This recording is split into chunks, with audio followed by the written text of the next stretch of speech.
Hello. Hi. Thank you all for coming. I'm happy to have this chance to do this postmortem now after 40 years. You may have noticed coming in that there's a little card on your seat. This is a gift from the fine folks at Digital Eclipse who have made a wonderful interactive documentary about the making of Karateka. So that's a Steam code so that you can play and interact with this documentary. And if you have a smiley face on your card, there's 3 smiley faces somewhere in the room, then your card is even more special and valuable. And I'll explain what that's going to be. But everything I'm going to talk about Karateka, you can also delve into the documentary, and that's a great kind of parallel supplement to this talk. So how many of you remember 1982, from your own actual memories? Okay. How many do not remember 1982 or weren't born yet? More. And how many of you didn't raise your hand either time for some reason? We'll talk about that later. But so I was 17 years old. I was a freshman in college when I started making Karateka, and I was 20 when it shipped. So this is the story of a game development, but it's also a growing up story. I went from a kid to a young adult while trying to make this game and also trying to carry a full course load at college, but I'll get to that. At 17, I was already a somewhat seasoned Apple II game developer. So I want to just take a minute to kind of back up and explain what that experience was. These comic book panels are from my new graphic novel memoir, Replay. This is the project I've been working on for the last 3 years. I won't have time to talk about it today because we're just going to talk about Karateka, but this book is available in the GDC bookstore in the North Hall, and I'm going to go straight there after this talk, and I'll do a book signing. But for now, I'm just going to use this book as a convenient source of illustrations of moments in Karateka's development. This one shows me at age 11 and at age 12, right before the Apple II entered my life. So as a kid, I was more into writing and drawing comics, making animated movies. I wasn't particularly technical. But I made money drawing caricatures at the local booth, at the local fair. And I used that money to buy my first Apple II computer.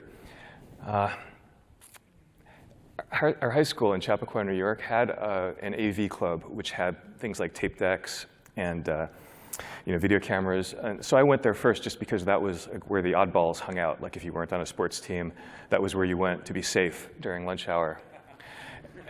And so there was equipment. There were kids there who knew more about the equipment than I did. And then at a certain moment, there was a TRS-80 and a Commodore PET. And then a friend of mine got the first Apple II that I had ever seen, which was even more amazing because it could do color. So I put all my caricature money into this purchase of an Apple II. And when I realized that this was a machine that I could use not just to play games, but also to make games, which were in effect little interactive animated movies, I just put all of my energy into that. So these are the artifacts of my programming environment in 1979. Of course, in those days, there was no internet, so to learn to program, you had to just read books, articles, and magazines like Creative Computing were very important. There's this book by David Ahl with program listings. So you'd type in the code, the basic program, and then run it. And from that, kind of learned how BASIC worked. Now, about this time, something really mind-blowing. I mean, of course, Space Invaders, the same year, had arrived in the arcade. And that was like the first arcade game that I played that was actually fun. There was pinball, and there were games like Tank War sort of alongside the pinball machines in the bowling alley. But Space Invaders was a craze because it was addictive. And it had thumping bass, and it was just immersive. It was cinematic. Whereas the computer games at home were kind of beeps and buzzes and blocky. But some genius, who I only knew as the name on the screen, M. Hatta, somehow programmed Space Invaders for the Apple computer, so I could play Space Invaders at home, and it played just like the arcade game. So this, obviously it blew me away, but what I realized was that this game wasn't programmed in BASIC. It was done some other way. Machine language was not, it was hard to find out what that was or how it worked. It wasn't fully explained in the manual, but I realized that to do a fast action arcade game with high-res graphics like this, it needed to be done in machine language. So I spent a few years, got to the point where I could actually program, and what I did is I programmed my own version of Asteroids. That was the game that was in the arcades after Space Invaders. It was the next craze. And I figured Space Invaders had been a bestseller, and whoever M. Hata was, he was probably living in a castle on a mountaintop somewhere. And so I thought if I could publish my version of Asteroids, that would be the next hit, and I would be set. I would be a published software author. And I actually finished this game, and I signed a contract with Hayden Book Company, publisher of Sargon, the best chess game. But unfortunately, this was around the time that Atari sent letters to software publishers that were knocking off their arcade games as discs and told them you can't do that anymore. So Hayden got cold feet and never published my Asteroids. I was disappointed, of course, but I started programming a new game using everything that I had learned making Asteroids and used those skills to program a game that was nothing like Asteroids. That was my death bounce. Eventually, this was sort of like the end of my 5-year programming, self-taught programming apprenticeship, because in doing Death Bounce, I mastered page flipping and programming in assembly language, all the skills that I would need to make Karateka. This was also my first contact with Broderbund Software, my favorite publisher, which I knew about from reading Soft Talk magazine. I saw this ad in Soft Talk. I sent them the floppy disk, and Doug Carlston himself, one of the founders of Broderbund Software, called me back. This was very exciting to me as a freshman in college. The phone in the dorm room rang, and it was Doug Carlston on the other end. But they didn't want to publish Death Bounce. They thought it was too similar to Asteroids. Doug sent me a copy of Broderbund's latest hit, Choplifter, by Dan Gorlin. How many people here played that? Yeah, OK. An amazing, incredible game with fast action, cinematics, scrolling background, and a helicopter that really moved and felt like a helicopter. So that was an inspiration. And I should mention again Soft Talk magazine, because that was really my window into the industry. Everything I knew about who was making games or what the companies were, it was from my subscription to Soft Talk. And Soft Talk had a bestseller list that they published every month of the top 30 best-selling games. So my dream kind of focused on, I want to make a game that's going to get published by Broderbund and is going to be on the Soft Talk top 30, like Choplifter was at this moment. And at this time, I started keeping a journal, which is a habit that, by the way, that I recommend to everybody. For some reason, I kept it up. I still keep a journal. But it's interesting to me to look at now because it documents the whole creation of Karateka and of my early games. And of course, the journal is handwritten. What I used for school, for typing papers and so on, was this Smith Corona typewriter. The Apple II that I had in my dorm room that was taking up the entire desk was useless for that because, for one thing, it had no lowercase letters. And also, its memory could hold the equivalent of about 3 pages of text. So this was my development environment. And this is the first mention of Karateka that I found in my journal. And I did these sketches. I had an idea for Karateka and for another game which I called Animated Adventure, which I never made. The direct inspiration for Karateka was a game called Swashbuckler by Paul Stevenson. I don't know, anybody here? OK, yeah. Yeah, I mean, that game had large sprites, and it was probably the first fighting game, the first combat game I'd ever seen. It wasn't really fully animated. It was kind of alternating between keyframes, poses. But I thought if I could do a game with big sprites like Swashbuckler, but have smooth, fast animation like Choplifter, and Space Invaders, that was kind of the idea for Karateka. And at this point, the idea was 2 guys fighting on a mat. You would score blows and earn points. in this talk, I've taken some excerpts from my journal and put them in big type there, so you can, this is sort of what I wrote at the time. The journal reminds me that before I could make any game, I had to make the tools to make the game. There was no Photoshop or anything like that. To do graphics, especially like in assembly language, there was nothing off the shelf. So the first step was to write a program that would let me, using the up, down, left, and right cursor keys, turn pixels on and off on the screen to draw shapes like these, which I mocked up in my program, which I called, with great imagination, Draw. This was my graphics utility. And eventually I added other functionality to it too, to cut out shapes with rectangles and be able to blast those shapes to the screen anywhere and to then play them in order to do animation. So that summer I was creating the tools. Anybody recognize the game that I'm playing there on the screen? Yes, from a man who should know. Yeah, Bill Budge, an inspirational genius. His games were somehow so far in advance of everybody else's. So I included this entry in my journal because it's interesting. Like scrolling landscape and storytelling, cinematic storytelling, are hallmarks of Karateka. But 2 months in, I considered that and rejected it. And here's what I wrote in my journal. Trying to put mere fighting in a real-life setting would render the game banal, even tasteless. No, karate is karate, and it should be played on a blue mat, as I originally planned.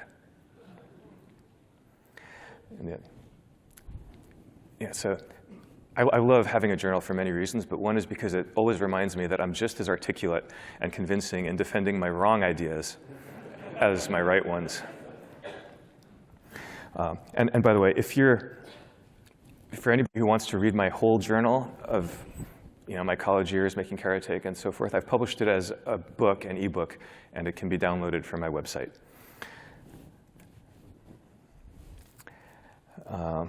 So 5 months in. So I'm in school. I'm taking a full course load. I've decided to major in psychology. I'm spending more time on my Apple II game development than I am on my courses. So my grades are terrible. I'm on the verge of flunking out.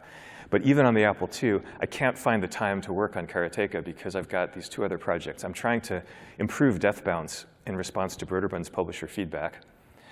And I've taken a gig with a local startup from Yale Computer Science Department faculty to make a game to teach kids the alphabet. And I'm actually getting paid for that. They're going to pay me $3,000, which I can use to buy computer equipment, things like a printer and a disk drive and more memory. So I have this project that I'm super excited about. I think it's got more potential than anything, but I can't find the time to work on it. Any game developers here think that sounds familiar? I included this slide because the other thing that I'm perhaps spending even more time doing than working on all of my courses put together is going to the movies. Yale had undergraduate film societies, which on 16mm film showed movies from the past decades that I was too young to have seen the first time around, and foreign films like this 1982 Hungarian film, which really impressed me. And so I was getting this cinematic education because I wanted to be a filmmaker too, as well as wanting to be a software developer. And I couldn't really decide between these 2 careers. But at Yale at that time, it was not possible to major in either of them. So I mean, there were no courses in game design. So I was majoring in psychology. But this is why I had, it was always hard for me to find time to move ahead in my development schedule. So this is a pivotal moment. 7 months in, I revised my vision in a way that's inspired by Choplifter. The idea is that now there's a story, and there's a helicopter. This was a modern version of Karateka, kind of like a Bruce Lee movie, where you would your helicopter lands on the roof, and you have to fight your way into the bad guy's headquarters and rescue your girlfriend. So this is not a screenshot. This is a mock-up that I did in Drax. I should say, if anybody reading the journals is confused, after I named the versions of my program Draw 1, Draw 2, Draw 3, for a really big upgrade, I incremented the final letter instead of incrementing the number. So Draw became Drax, and then if you read on to the Prince of Persia journals, it became Dre and Draz. So if you ever wondered what that is, now you know. By the way, this Bruce Lee version of Karateka had a digital timer that was ticking down. You had to win before it ended. I ended up not using that in the game, but I did use it in Prince of Persia a few years later.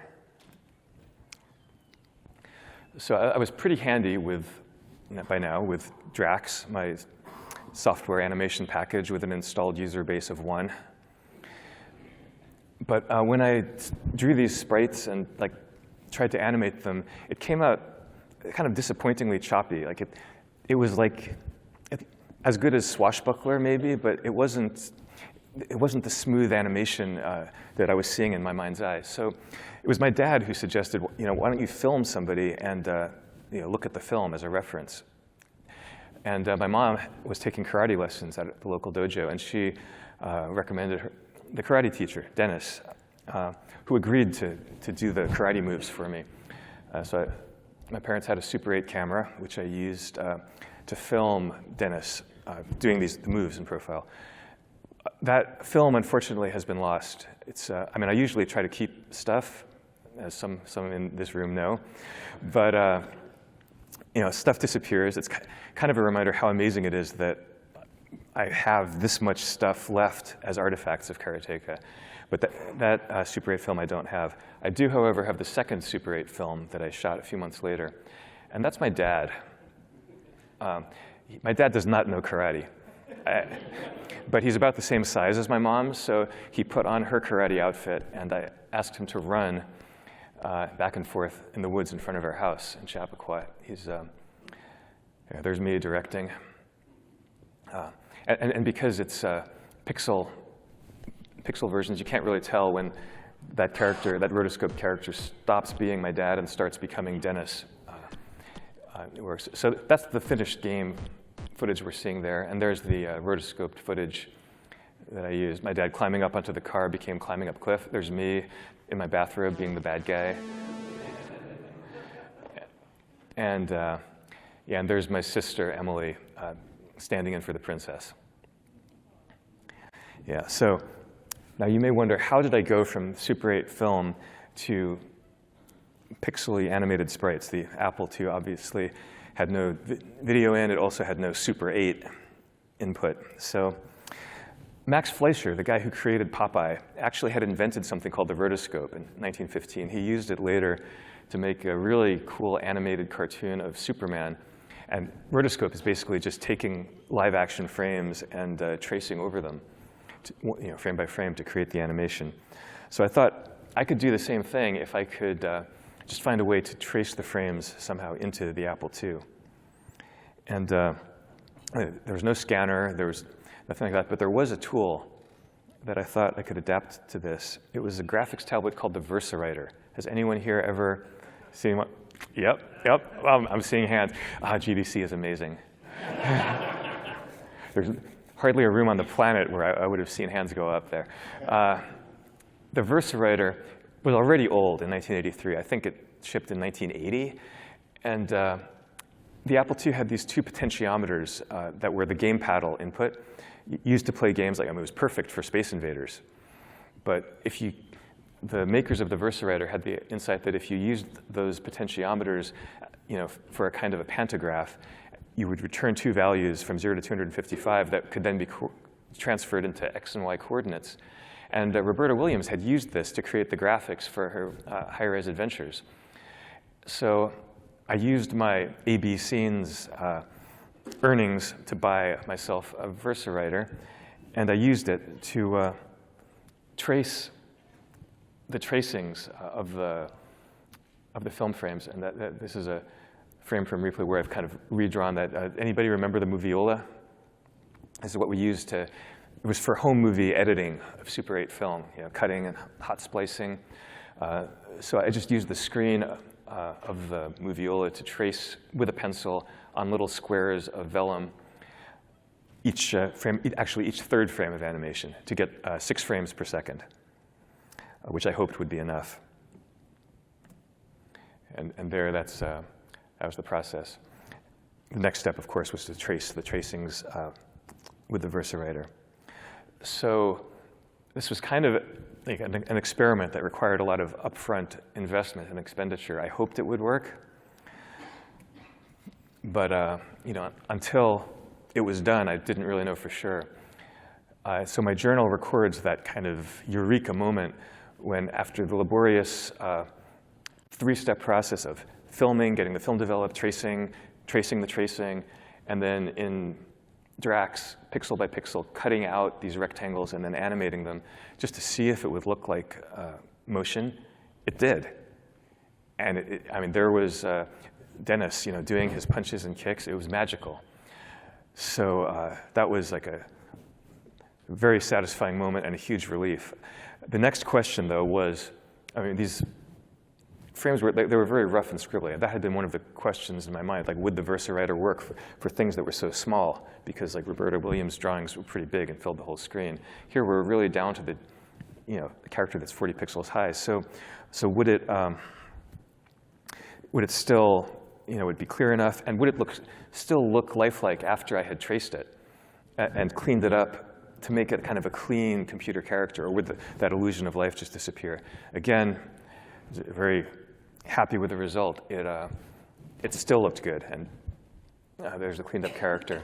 And I was, of course, studying psychology at the time, so this was also interesting to me in terms of like just how our minds construct the illusion of movement. Like when we're watching a movie, how we somehow imagine that the action is continuous and imagine that something is real, even though it isn't.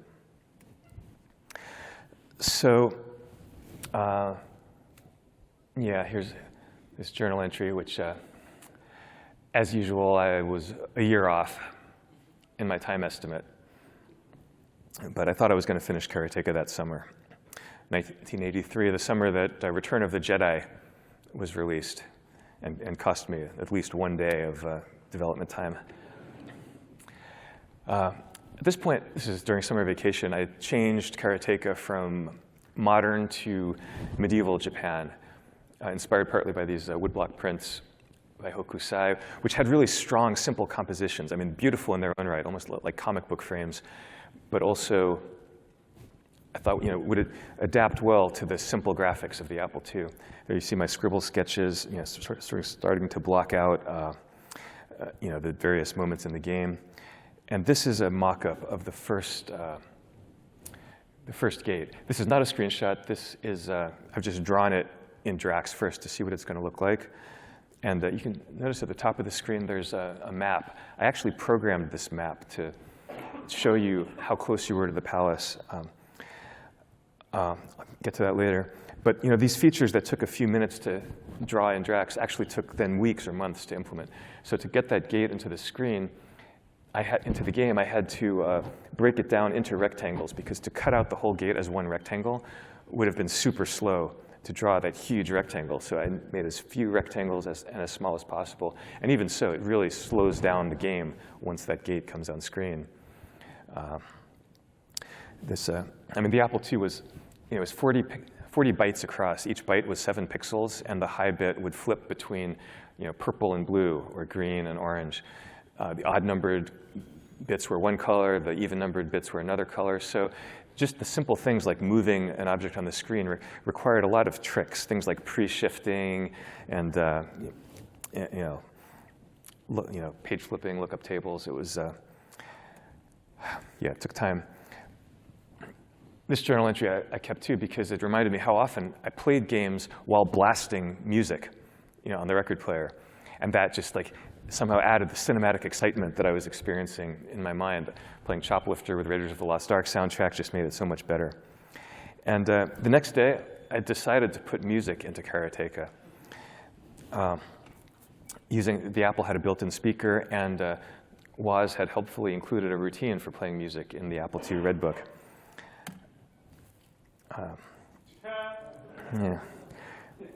So a year after I submitted Deathbounce to Broderbund and had been working on it, I finally dropped it. Karateka became my full-time focus. don't have time to do the full death bounce postmortem today, but with the card on your seat, you can actually play in Digital Eclipse's making of Karateka. You can also play Death Bounce in all its various builds, see how it evolved, and to the point where I abandoned it. And Mike Mika has actually finished Death Bounce and updated it so that you can play it and enjoy it. So I feel vindicated that after 40 years, Death Bounce has finally been published. So, summer '83, I didn't finish the game as I had hoped, but the key elements were already in place. It's a series of guard fights going towards a palace, and at this point, the map ended here at the entrance to the palace. Then there's one room, and you enter the palace, you fight the bad guy, there's the princess, you win. And I added something that, today we would call them cutscenes, but just to kind of keep the game from being visually monotonous, after each victory, the game would cut to the villain and show him sending out the next guard, and also show the princess increasingly enthusiastic and hopeful. And this, of course, is not a screenshot, but a Drax mock-up. I had to cut out these pieces and put them into the game. And you can see my little scribble storyboard up at the top. Overall, the game design started out much more complicated and progressively got simpler in the course of development. Originally, I had different kinds of kicks, different kinds of punches. Blows would do different amounts of damage depending on various factors. And also, you could turn around and fight from one side to the other and pass the guard. I had all these ideas, which partly because they were so difficult to implement, but also just because as the game became sort of more cinematic and more of a story, like doing a detailed, authentic karate simulator became less and less a focus. And also the controls, I wanted it all to fit onto one 2-button joystick. A lot fewer buttons than we have on today's controllers. On this slide, I put the word alpha, because I think that's the point the game was at now. That's the word we would use today. And of course, back then, didn't have those stages of preconception, production, alpha, beta. I just called it finishing. And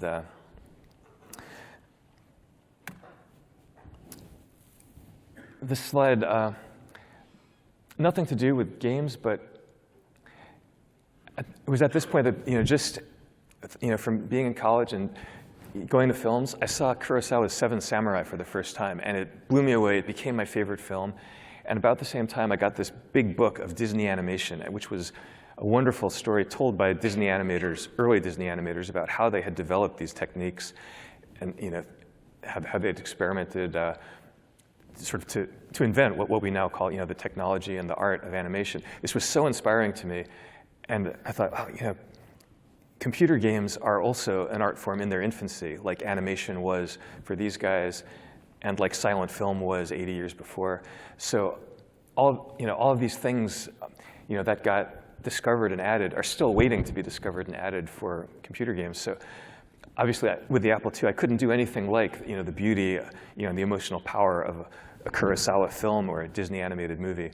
But at least it sort of set the bar. It created the intention. And within what I could do, I wanted to try to get some emotion and human feeling into Karateka.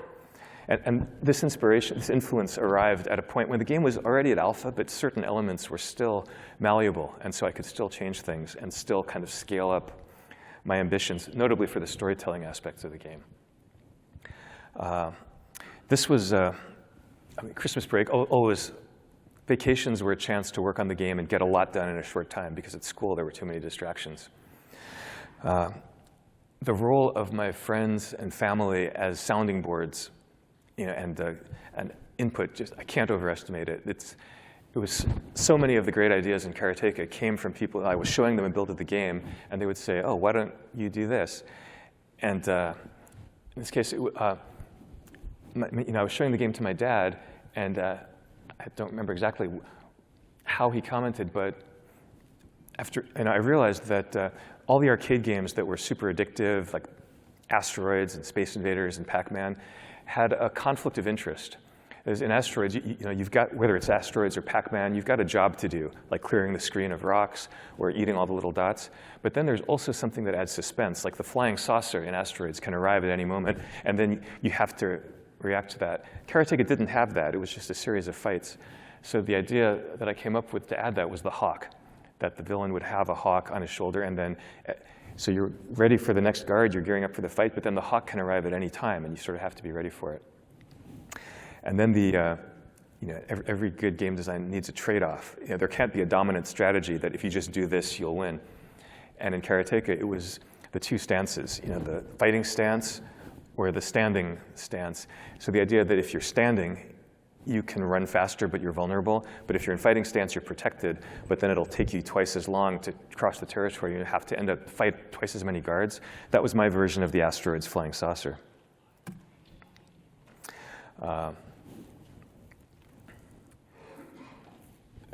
And another idea that came out of silent films, cross-cutting. That is, if you stop running, instead of just holding on the screen with nothing happening, the game would cut away to show the next guard running towards you, and would cut back and forth. And there was a silent film by D.W. Griffith, which had, the hero is running towards the waterfall, where his girlfriend has been, I think, tied to an ice floe by the villain and is floating towards the waterfall. So it's cutting back and forth between these two things with faster and faster rhythm as he's trying to save her.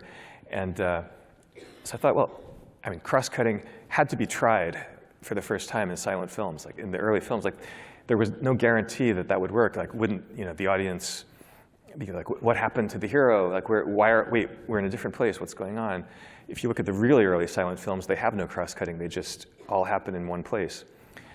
So try that for games as well. And again, there was the question, like, will it be frustrating or confusing for the player to suddenly have their controllable character disappear from the screen and they're looking at something else? Will it be frustrating, disorienting?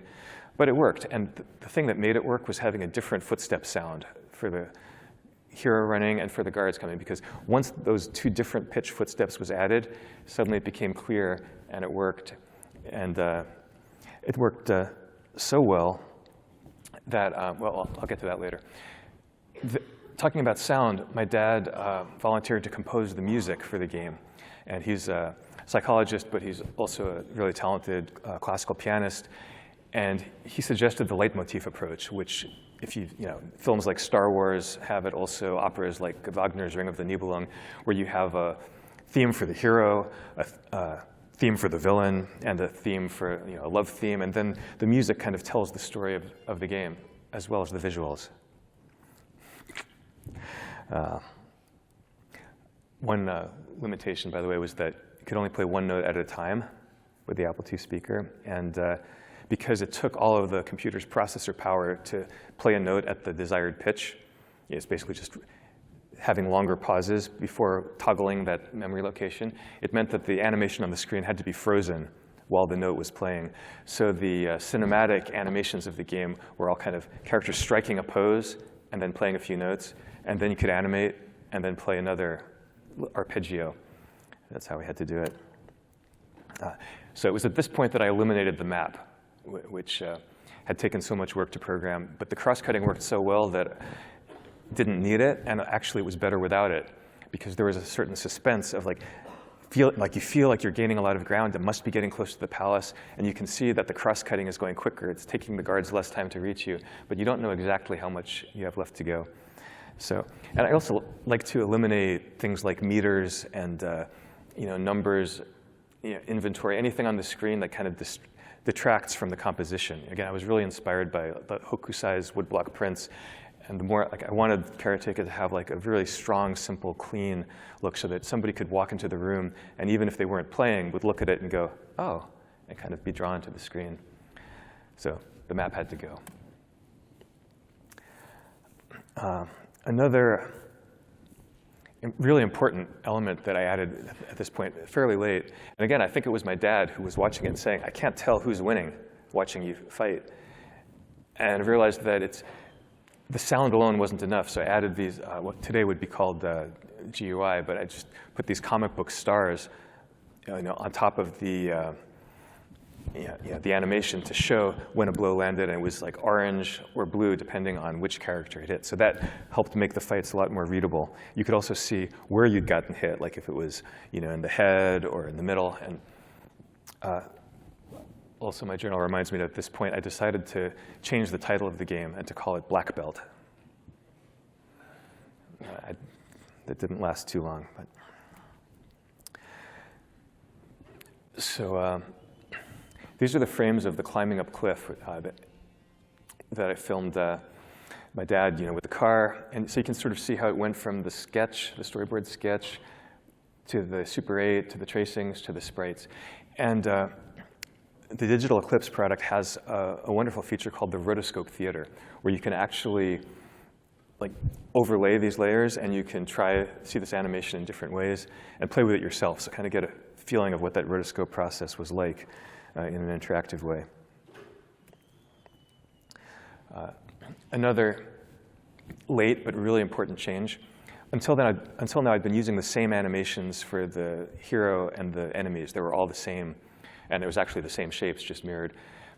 But because it takes a certain number of milliseconds for the brain to see what's happening on the screen, to register that, and then you have to send my dad who was actually writing an article on motor processes at the time, explained to me that it takes a certain amount of time for the signal to reach your hand. You have to press the button, and then the computer has to take that button press and decide that the next frame of animation is going to be different. And by the time all of that has happened, you're already dead.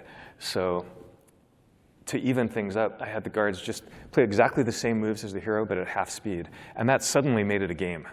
Suddenly, you had enough time to see what the enemy was doing and react fast enough to change your next move. Like, oh, he's hitting me, I'm going to back up. Or he's vulnerable, now I'm going to kick. So now, for the first time, again, so late in development, Karateka became more than just button mashing. Yeah.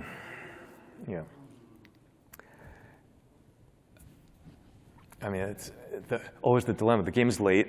It's already taken longer than I ever planned for it to do, but there's so much still to do. And only now that the game is coming into focus, I can see what are the touches that could really make it better. But again, it's already late. Sometimes features get cut. And by the way, the hawk is something that at this point I still hadn't implemented. I was still debating in my journal that I might have to cut the hawk. It's just going to be too much work. There's no time to put it in, but the game needs it. Here's one feature that I left in, even though looking back, it's completely optional. When you back up all the way to the left and you fall off the cliff, I needed to do those frames of animation to fall off the cliff, and I needed to mask it against the cliff. Why did I do that? It changed the gameplay not at all. It would have been so easy to just block the player there and say, no, you can't fall off the cliff. But I thought it was logical. I thought it was funny. And I always feel that every chance to use an existing game mechanic in a new way makes the game richer and more coherent and is valuable. And in this case, Karateka had so few game mechanics, and one of them is moving from left to right. So if you move too far to the left, it was anyway, I was determined to keep this, the falling off the cliff in, and I did. The text prologue was also a ridiculous amount of work to program because I'm inspired, obviously, by Star Wars. I was reading George Lucas's biography at the time. It's probably what I was reading 40 years ago today, in March 1984, according to my journal, where I mentioned that book. But that text prologue, which I thought gave such a cinematic feel, I had to copy and copy and paste each line of pixels and redraw it one line up, which is why it has that sort of choppy feel, and it's kind of slow. But I thought the scrolling was kind of gave it a certain gravitas, so I took the time to do that.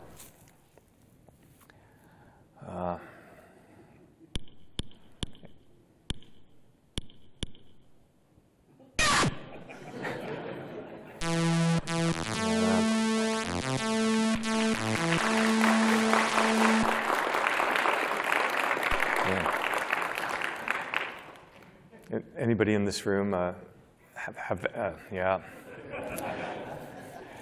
Yeah, sorry if this triggers traumatic childhood memories. I have this sketch where I first drew the puzzle. And what's interesting is I actually considered several different options. There was one that was more forgiving, and one that was even more brutal, where you actually had to bow, which that was impossible. So I took that one out, which I thought was kind of a shame because there was really no use for the bowing mechanic in the game. It's just kind of a nice optional thing that has no real function. But I mean, it's harsh because you have to start over from the beginning of the game after having fought and won all those battles. You could say it's a little unfair, but I thought it was logical because the princess has been waiting in this cell in the enemy's palace, and suddenly the door gets kicked down and some guy in a karate suit walks up to her in fighting stance. What's she going to do? Of course she's going to defend herself. So, and the game has so few controls that switching between fighting stance and standing stance is one, so I wanted to use it. I did find the memory to add the hawk. At this point, as this Drax screenshot shows me, the hawk was purple. I wanted to use more colors, but any Apple II programmers here will immediately understand why that made my life a misery and created all kinds of ugliness. It's that high bit. It was just better for the whole game to be orange and blue with no green and no purple. So this is the version, this is the point at which I put the game on a floppy disk and sent it to Broderbund. There's the cover letter. I also submitted it simultaneously to Electronic Arts. They actually didn't answer. If they had, my life would have branched in a way I can't even fathom. Everything would have been different. But this is me with my mom and my other sister, Linda, before I left for California. We're at my cousin's high school graduation. I was 19, and I would say this is the moment where my childhood ends and my life as an adult software developer begins, because this is when I took the plane to Broderbund.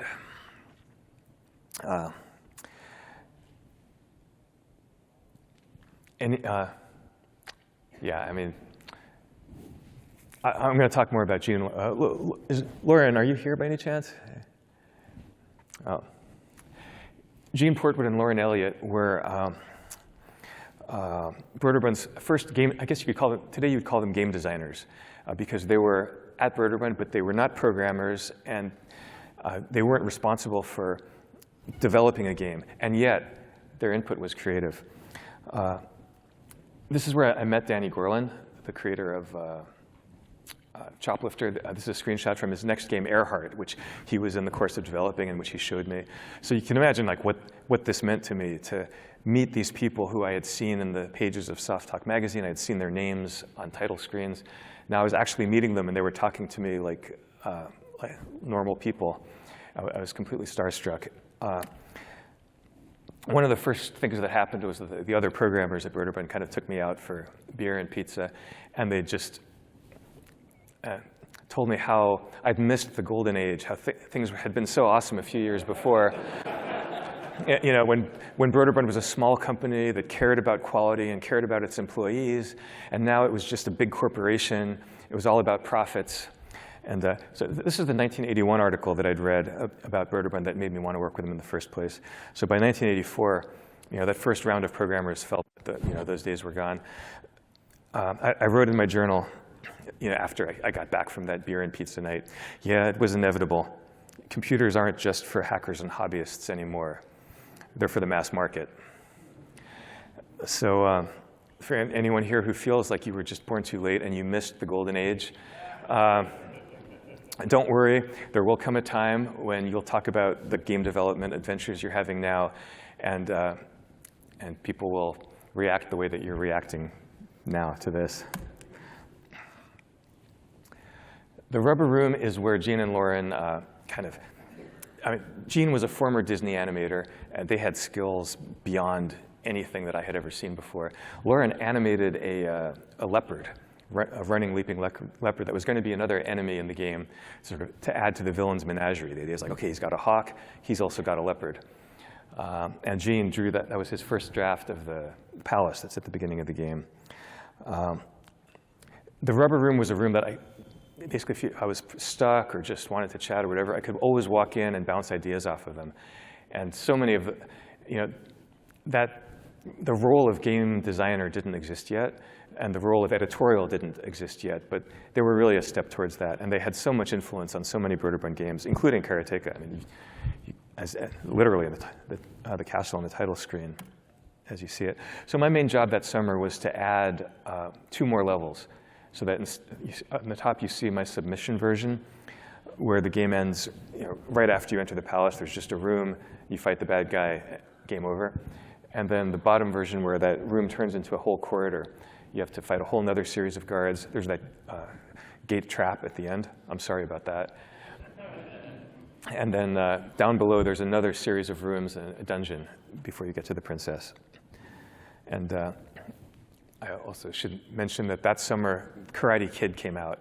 It was playing in theaters. It was a huge hit. Everybody was talking about karate. Karate was in the zeitgeist. And I was terrified that, once again, I've missed the boat. And my game there's going to be another Apple II karate game first, and nobody's going to care about this one. So that sort of added to my sense of pressure to finish the game. So this was interesting. This was one of the things that I learned at Broderbund, meeting real programmers for the first time, who explained to me better ways to do things that I'd never thought of before. The lookup table, so simply, instead of calculating the position of every pixel, you just create a table of 192 values, because there's only 192 vertical lines on the screen. And then you just look up the one you want. That lets you animate much faster, because it's faster to look up than to calculate. And Roland just, for amusement, said, you can invert that table, and then everything will play upside down. We did it. It worked. And so we were looking at this upside-down game and thought, it's kind of fun. So we went into Doug's office and showed him this version and said, look, we can put this on the B side of the disk, so that if anybody accidentally puts the disk into the drive upside down, it'll be playing upside down, but they won't know what they did, and they'll be like, what? And they'll, is something with the computer? And so they'll end up calling tech support. And then Broderbund tech support can say, well, sir, have you checked the disk? Because maybe the disk is upside down in the drive. And so they, OK, thank you, that fixed it. And then who knows, maybe then they would just go on thinking that that's the way software works.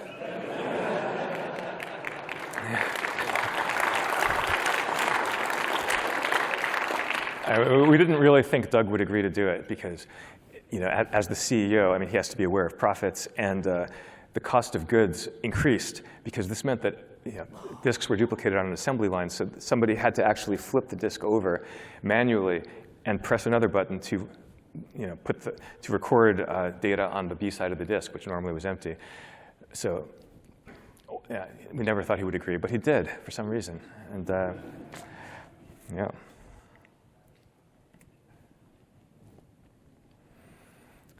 Another late change, the strength bars became discrete triangles. And again, this was another step in the direction of simplicity, because I had this whole system of, if you do this way, if the enemy's doing that, the blow does more damage or less damage. But all of that calculation, I finally realized, it's not adding to the player's enjoyment. What does add to the enjoyment is a feeling of suspense, that, OK, I'm one hit away. If I hit him once, I win, or if you're down to one hit, if he hits me once, I'm dead. So that suspense was more valuable than the subtleties of karate fighting. It's there's so many forks in the road in the development over 2 or 3 years. Every choice you make, there's always reasons on both sides. But ultimately, in retrospect, I can see that I was just making the choices that would take this away from being a karate simulation and more towards being a kind of interactive movie. At some point, you kind of realize what's the strongest thing about the game. What's the thing that you should just double down on? And for Karateka, it was that. So package design.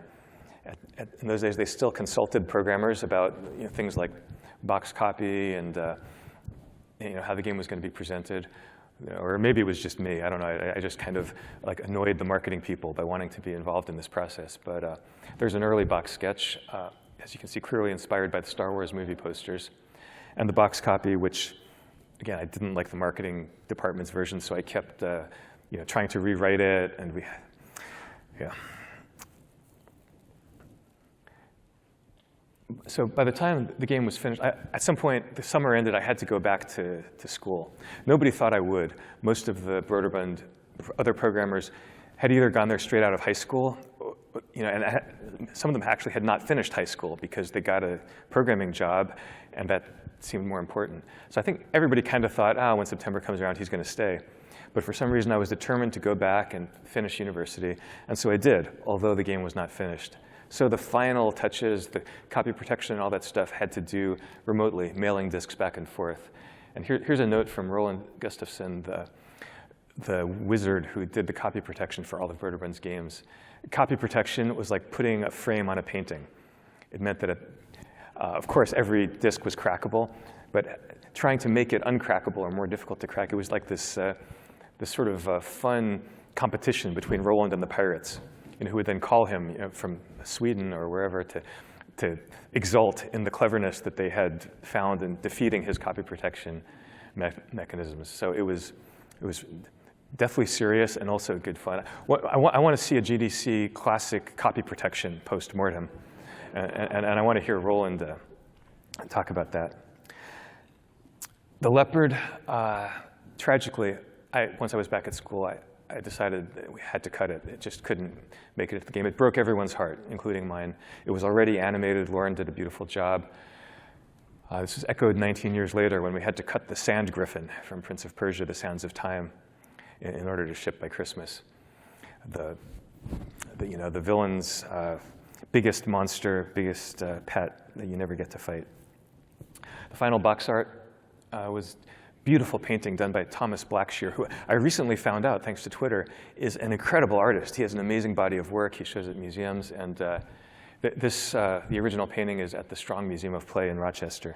I was really lucky to have an artist of this caliber do the art for Karateka. And that note in the mail, it was Gene Portwood who sent me the comp, by mail, of course. It goes without, no need to repeat, there was no internet, so everything was done by mail. So when the game shipped, it was kind of remote and kind of abstract to me because I was told, I knew that it was in stores, but there were no computer stores, on campus. I'd gotten one shrink wrap copy in the mail. So, I was kind of just waiting to hear, are people playing it? Do they like it? Occasionally, I would get some mail from Broderbund with a little note saying, oh, here's a review or something like that. So I was kind of waiting, and Karateka was not a hit out of the gate. I think maybe we shipped too late or something, but here's my journal entry. I'm kind of worrying, thinking, darn it, it's not selling well. By the way, this was about the time that I upgraded my Smith Corona portable typewriter to a Mac, 128K Mac, which Apple had a special deal with colleges for a student discount. So this was right about the time that computers, Macs, started to appear outside of my own dorm room. There was now a room in the basement which had Macs and printers, so you could actually use them to write papers and so forth. Down the hall was David Pogue, who was one of the other first people to have a Mac, and I remember we would exchange disks, fonts, things like that. Veda Cook did the ports to the Commodore 64 and Amiga. So for anyone who played those versions and is curious about the differences with the Apple II version, the Digital Eclipse Making of Karateka has interviews with Veda and those versions, which really go into detail about the capabilities of those machines and the kind of the artisanal choices and craft needed to basically remake the game for a different machine that had different strengths and weaknesses. One of the strengths of both the Atari and Commodore was that you could play real music with chords, not just one note at a time. And so my dad reorchestrated the music to take advantage of that.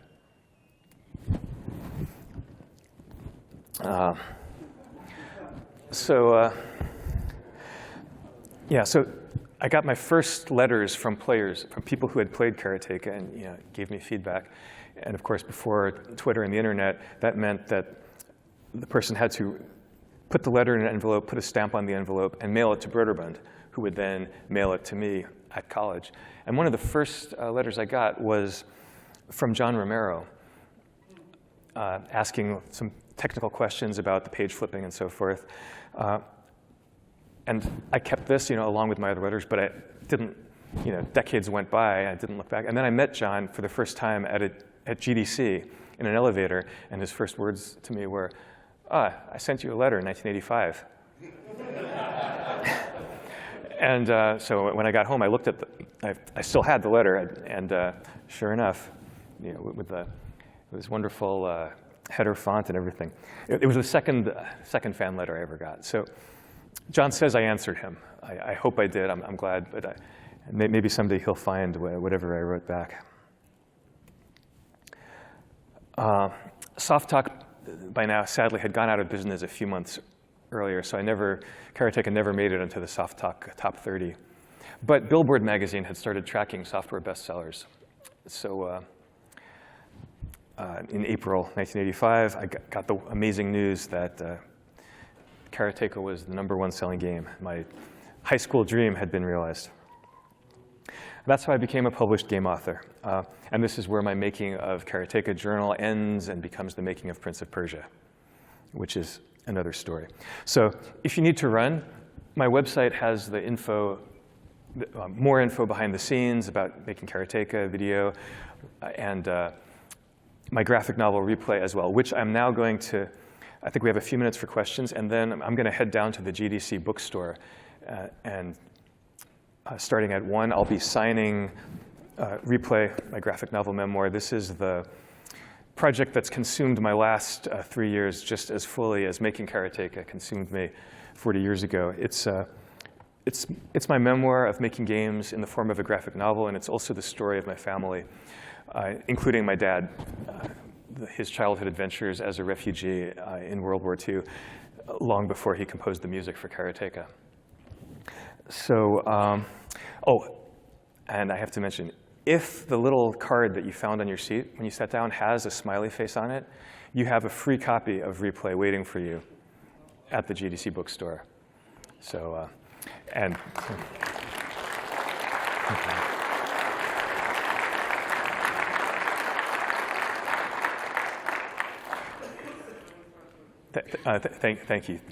thank you all for coming. And yeah, I think we can take a few questions. Yep, over here. In 1984, you used to say, my goal for this summer is going to finish Karateka. If it is half as big as a dream might be, it should be enough to launch me to the video game world. After 40 years, how do you feel about the sentence you used to say?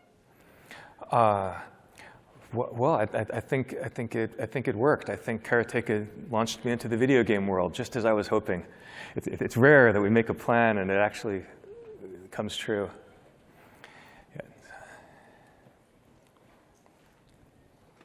Yeah. Thank you for a very interesting talk. I'm really inspired by your journaling skills as well. Do you have any tips, or after so many years of journaling, how you can keep it up over the years and anything else? Yeah, I think the key is that to make it a habit. Habits are so powerful. Like if you get the habit of picking up your guitar and strumming a few chords every day, at the end of 10 years, you're an amazing guitarist. I developed the habit of sketching, like just drawing what I see around me at like cafes and game developers conferences, and somehow I learned to draw and like ended up drawing this graphic novel. With the journal, I just developed the habit that at the end of every day, I would just write a few lines. And once it becomes a habit, it's harder to not do it than it is to do it. And some habits can be negative, like reaching for that, whether it's the box of chocolate chip cookies that you pick up at the grocery store on your way home, or that fourth espresso. But journaling is a really positive habit that I'm really grateful to have started it so early. I have a question. Since it is GDC, I feel like the technical question is warranted. This is before hitboxes or hurtboxes or anything. So how were you actually calculating contact? Like, what made you decide, okay, this aspect of the sprite is the hit and this is the hurtbox? Like, what were you doing to calculate all the interactions? Well, the Apple II had no concept of a sprite. Right, exactly. So they're just pixels on the screen. So it's really up to the programmer. In this case, I was tracking the the X and Y coordinates of the player and the enemy, so I could tell how far apart they were. And I knew what frame of animation each one of them was on, so I could say, okay, so this frame, like if you're fully extended and a kick and you're this close to the other character and they're not in one of these 3 poses that would qualify as a dodge, then it qualifies as a hit, therefore branch into the hit reaction. Cool. And then, of course, like, as to what is the hit reaction, again, it's code. So I could say, well, if you're in this position, like if you're in the midst of punching, then it cancels your punch. But if you're already this far, then your blow is going to land as well. But all of that was sort of hand-tuned and handmade, basically.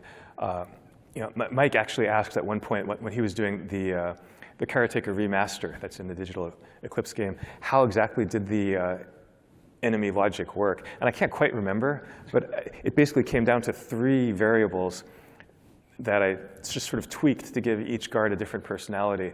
And like you really have to look at the 6502 code to appreciate like what those numbers were doing. That's cool. Thank you. Okay,